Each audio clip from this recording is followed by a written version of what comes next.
Welcome to K9000's Sci-Fi Station.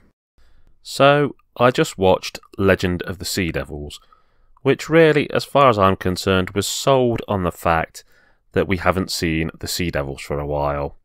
For those who don't know who they are, they're basically amphibious earth reptiles who lived in prehistoric times in the water in a scientifically advanced civilization. And they're considered cousins to the Silurians.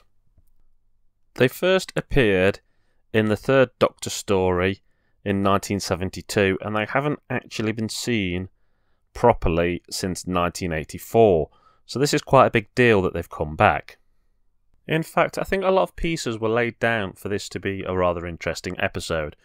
Not only did we have the SeaDevils, but we have the fact that Jodie Whittaker's Doctor has been made aware that her time is coming to a close. In fact, this should be the second to last episode of her run, really, from what's been said, unless they pull the wool over our eyes. Add to this that you can see Oriental pirates, and you'd think there's quite a few tools there to make an interesting story. But what we actually really have here is a lot of dead time. There's a lot of the Doctor doing that talk to buy yourself time deal that a lot of Doctors have done, but it's just really overdone here.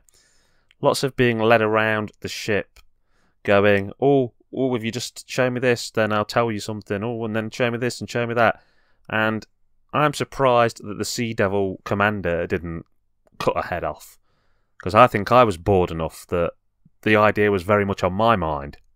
There are some neat effects, and if you're into the relationship between Jasmine and the Doctor, there's a little bit more towards that. But I'm not going to go through a scene-by-scene analysis of this episode. I just want to give an overall general feeling about it, and that is that I found it pretty boring for Doctor Who. I certainly think that it's another episode that has suffered from bad writing. I'm not a massive fan of Jodie Whittaker as the Doctor, but I do admit she doesn't have a lot of chance at making a good impression when she keeps being given scripts that are absolute turkeys. The only part of this episode that really drove me to any excitement was at the end when they did the "this is what happens next time."